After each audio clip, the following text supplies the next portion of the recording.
Terrifier 2 releases next week. It's time for me to tell you what I think about Art the Clown and the madman behind him, Damien Leone. This is my third time reviewing this damn movie because I forgot to turn my mic on twice, so let's get into this review for Terrifier, starting with the synopsis. A crazy clown stalks and tries to kill 3 women in a wretched old apartment building on Halloween night. And of course, starting with the directing, we have Damien Leone, who is only really known for this film. He is known for Terrifier and Terrifier 2.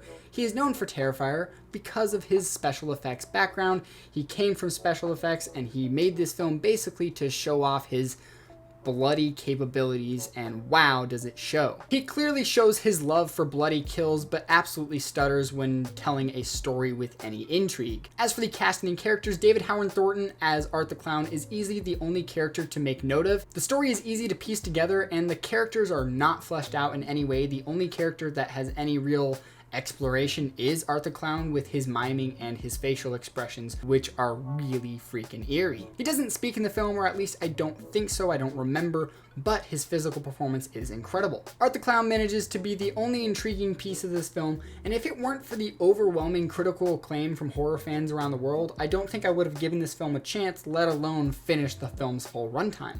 Moving right along to the story for this film is incredibly bare bones and very, very bleak.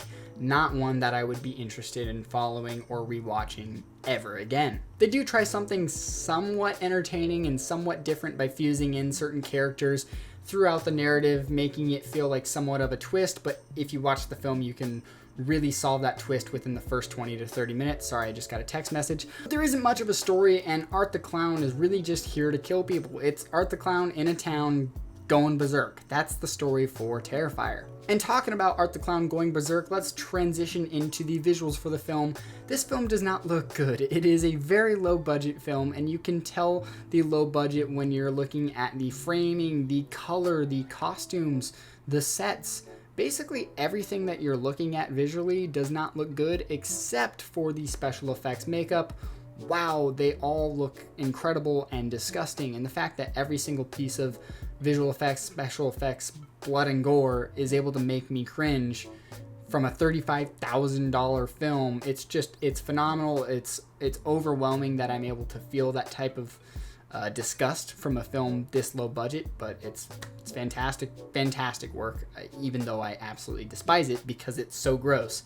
It is really fantastic. I will absolutely never forget this film when it comes to the practical effects, but more so specifically the hacksaw scene, which will never leave my mind, and I honestly wish I had never seen the film for that reason. I truly wish I had never watched this film because of how gross that scene is. But that's what horror is there to do. That's why I watch horror, because it makes you feel things that you never expected to feel when watching a movie, and Terrifier did that. Moving right along to the score was composed and performed by Paul Wiley. He does a good job at adding something different to the slasher genre with a dark electronic type of vibe, but ultimately it doesn't come off as very memorable. I will have to say it does add a good bit of needed tension throughout the film. Again, just doesn't come off as very memorable, and I'm excited to see what the score for Terrifier 2 ends up sounding like. Moving along to the final thoughts for Terrifier. Terrifier is objectively not a good film, but it easily delivers some of the most brutal and entertaining kills in any horror film I've ever seen. At this point, I definitely don't think Art the Clown will become a horror icon like Freddy or Jason, but he does have a chance with Terrifier 2, and I am curious to see where the character goes. I will not watch this film ever again, as I purely don't find it enjoyable.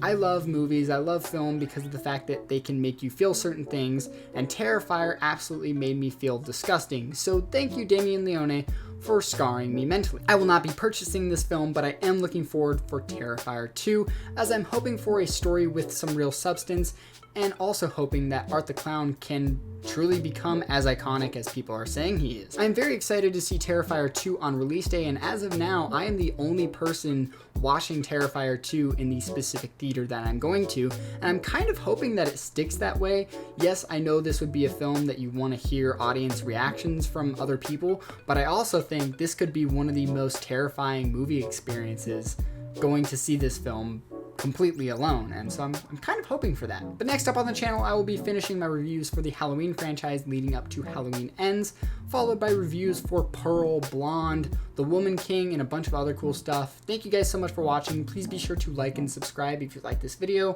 Comment what you want to see next down in the comments below. I'll see you guys later. Peace.